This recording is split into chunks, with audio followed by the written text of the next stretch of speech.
Do or do not. There is no try. Yoda.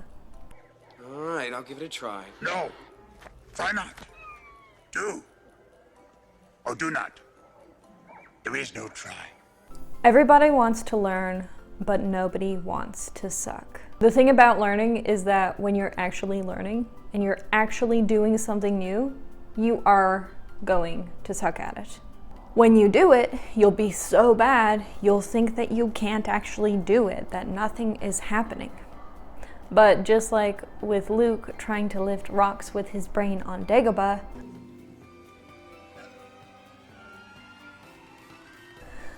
something is actually happening. You are actually learning. You are actually getting better at the thing that you cannot currently do. Learning never starts with success. It starts with just trying to do something that you actually can't do yet. Just trying helps your brain prepare the synapses and prepare your body to execute the thing that you are trying to do. You may not be able to do it yet, but eventually you will be able to. So that's how, in Master Yoda's words, there is no try. If you're doing it, no matter how badly, even if it looks like you're not accomplishing anything, then you're actually learning and you're actually getting somewhere, even if you can't see the results yet. I am always doing what I cannot do yet in order to learn how to do it. That quote is famously attributed to either Vincent van Gogh or Pablo Picasso. Interesting that they were both painters. This is something people don't talk about much. And it's weird, you'd think it would be talked about more because everybody has to learn. And everyone has to learn a ton. Human beings always have to learn. You would think you'd hear about something like this more often because it makes learning so much easier to realize that when you start, you actually can't do what you're trying to do. But as long as you keep trying to do it, eventually you'll be able to. Let me use an example. When I'm first teaching piano skills, yes, when I'm first teaching piano students how to play a C Major Triad, especially when they're young, they actually cannot make that motion with their hands. They cannot physically press down these 3 keys at the same time. Most students, especially if they're young, or if they've never played an instrument before, or if they've never developed their finger dexterity in different ways, or if they're boys, because boys do not have the same fine motor capacity that girls do at a young age. Most students physically cannot press these 3 keys down all at the same time. And if they can, they can't do only those 3 keys. Their forefinger or their 2-finger wants to go with them. And this is a huge problem. It takes anywhere from 1 week to a month for them to develop this motion in their hands. Their hands need to develop the muscle capacity and the agility to be able to play that. Once I tell them that they're normal, they don't feel like they're failing right out of the gate. Everybody struggles to play this chord for the first time. That's why we're talking about it today, because whatever it is that you're trying to learn, that you are struggling with, that it feels like you're not making any progress, you're normal. You are working on developing something inside yourself that actually isn't there yet. Of course you're not able to do it. That's why you're learning it, because right now you can't do it. If you physically or mentally cannot handle this new thing that you're learning, that is okay. That's normal. So how do you get past that first stage of not being able to do the thing even while you're doing it? It's a terrible metaphor, but how do you eat an elephant? 1 bite at a time. So whatever the task is that you're trying to do, whatever the thing is that you're trying to learn, you need to break it down into smaller sections. And that is how I learned to teach my students the C Major Triad. I'll show you the exercise that you can do if you are a pianist and you're just starting piano, or if maybe your kid is having a really hard time playing C Major Triad. And I'll show you that at the end of the video. You can follow that exercise every day for anywhere from a week to a month, and it will greatly develop your hands. I'm also going to link a video that I made before about an exercise that strengthens individual fingers. When you do this exercise regularly, it actually increases the grip strength of your entire hand, and it helps you isolate the muscles in each finger so that you can move them independently of each other. But let's get back on topic. You can break the difficult thing into a smaller task, whether you're practicing piano, learning a different instrument, learning anything, building a business, anything that you need to do but you cannot do right now. This is what you want to do. This idea translates into many fields. You break things down small enough to the point that you can manage them. You practice those things regularly, over and over again. Practice is really just putting into practice the thing you learned repeatedly until you can do it easily. And you build your smaller strengths and skills until you can finally do the big picture thing. You can lift the rock on Dagobah. If you're at the point where you want to give up, I can't. It's too big. don't give up. Press in and keep trying.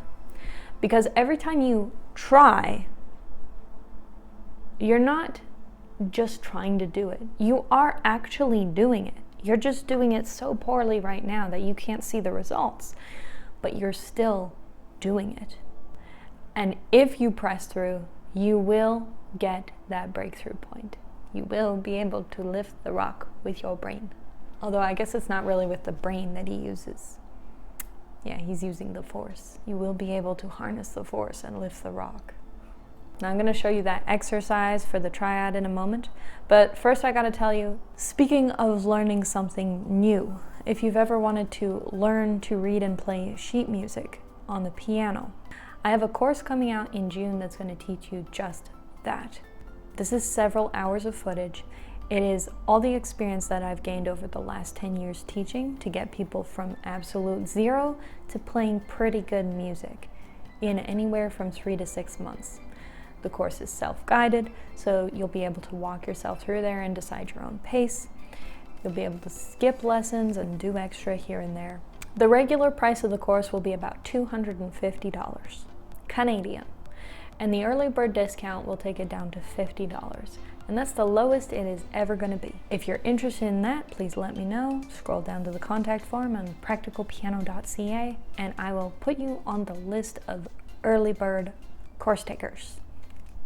All right, let's get straight into the exercise. For those who want to learn how to play a triad, when your fingers physically cannot play this triad, we're going to break it into small sections. All right, so here is the exercise that we do when you're trying to play the triad. Now, first I should show you what the triad is.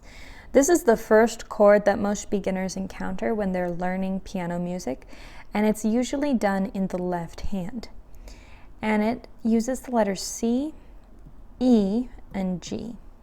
So you've got the 2 black keys here, C, E, the 3 black keys here, here's G. And this, oh, my piano's not on, is the C major triad. C, E, and G pressed down at exactly the same time. Now the trouble most students have, they will either end up pressing down all their fingers in an attempt just to press those 3, or they'll only be able to press down these 2 and the pinky won't go down. So here's what you want to do. First of all, if all your fingers are going down, that's great. Focus on lifting your 2 finger off and pointing it in the air. And then try and lift your 4 finger off. It's way harder to lift your 4 finger off, but try and point it in the air as well. So there's one way you can manage your C major triad. Now if you can only press these 2 down, then do that, and then go and try and press this one down. And if you can, that's great, but if you can't, if this 4 finger goes down too, you can lift the 4 finger. And if you can't manage any of that, that's okay. There's more you can do. You can split it into smaller sections. So first of all, play your C and G together. use this gripping motion with your hands, okay?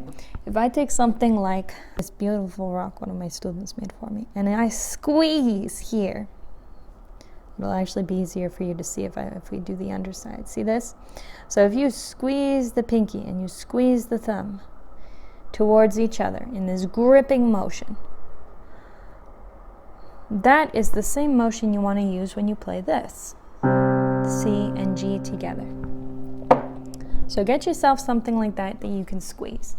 Now, maybe a rock is a bit too hard. I don't have a good post-it pad here. This one is really thin. But if you get a really thick post-it pad that hasn't been used and you take the sticky side is stronger, and you squeeze your thumb and your pinky together on the sticky side on a thick post-it pad, you will get enough resistance to be able to get that gripping motion. So that's what you want to do with C and G.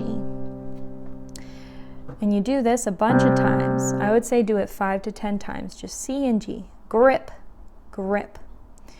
And then you can play C and E.